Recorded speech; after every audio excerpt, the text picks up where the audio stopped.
Hello बच्चों, the question is identify the correct statement related to the single cell protein. बच्चों, single cell protein को हम लोग edible, unicellular micro organism भी बोलते हैं या माइक्रोबियल प्रोटीन भी हम लोग कर सकते हैं। ओके बच्चों, तो ऑप्शन स्टेटमेंट ए हम लोग क्या करेंगे बच्चों, हर एक स्टेटमेंट पढ़ते जाएंगे और जानते जाएंगे कि ये स्टेटमेंट सही है या गलत है।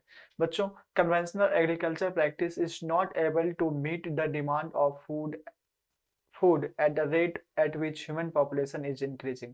बच्चों, ये जो स्टेटमेंट है बच्चों, ये स्टेटमेंट सही है। ये स्टेटमेंट सही इसलिए बच्चों, जो कन्वेंशनल एग्रीकल्चर प्रैक्टिसेस जो आज से जब से एग्रीकल्चर स्टार्टेड हुई है बच्चों, तभी से जो कन्वेंशनल एग्रीकल्चर प्रोडक्शन हो रहा है, तो वो अभी जिस हिसाब से ह्यूमन पॉपुलेशन इंक्रीजेज हो रहा है, तो उस हिसाब से जो कन्वेंशनल एग्रीकल्चर प्रोडक्शन है वो डिमांड ऑफ फूड को पूरा नहीं कर पाएगा। तो बच्चों, ये स्टेटमेंट इनकरेक्ट है बच्चों, क्योंकि जो कन्वेंशनल एग्रीकल्चर प्रोडक्शन है बच्चों, उसमें ना ही अच्छे प्रकार का फर्टिलाइजर्स, ना ही अच्छे प्रकार के क्रॉप्स जो कि जल्दी आपको कम टाइम में ज्यादा यील्ड दे दे या ज्यादा यील्ड दे दे, तो वो सब प्रैक्टिस कन्वेंशनल एग्रीकल्चर प्रैक्टिस के अंदर वो नहीं आता है। तो इसलिए जो कन्वेंशनल एग्रीकल्चर प्रोडक्शन है वो फूड डिमांड को पूरा नहीं कर पाएगा। ठीक है, ज्यादा यील्ड नहीं हो पाएगा तो फूड डिमांड पूरा नहीं कर पाएगा। तो इसलिए ये स्टेटमेंट कैसा हो गया बच्चों, ये स्टेटमेंट बच्चों बोला है क्या, is not able.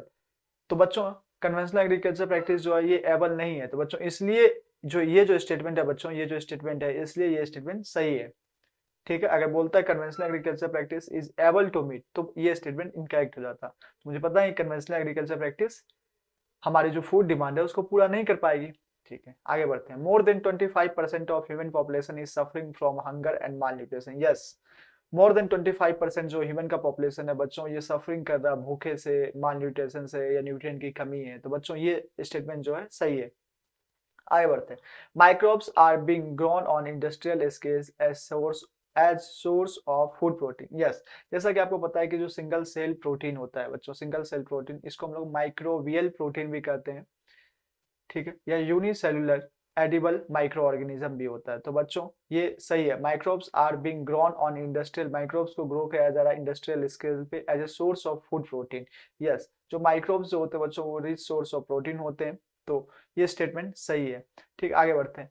Single cell protein serve as a alternative source of protein for human and animal nutrition. Yes बच्चों, अगर हम लोग बात करें ह्यूमन और एनिमल न्यूट्रिशन के बारे में बात करें, तो सिंगल सेल प्रोटीन जो है बच्चों, ये अल्टरनेटिव सोर्स ऑफ प्रोटीन है। ठीक है, इसमें प्रोटीन की कंटेंट काफी ज्यादा होता है।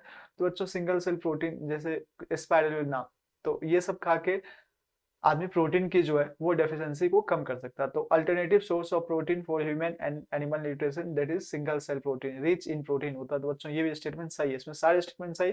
बच्चों, करेक्ट ऑप्शन हो जाएगा option D, all are correct. Thanks, best of luck.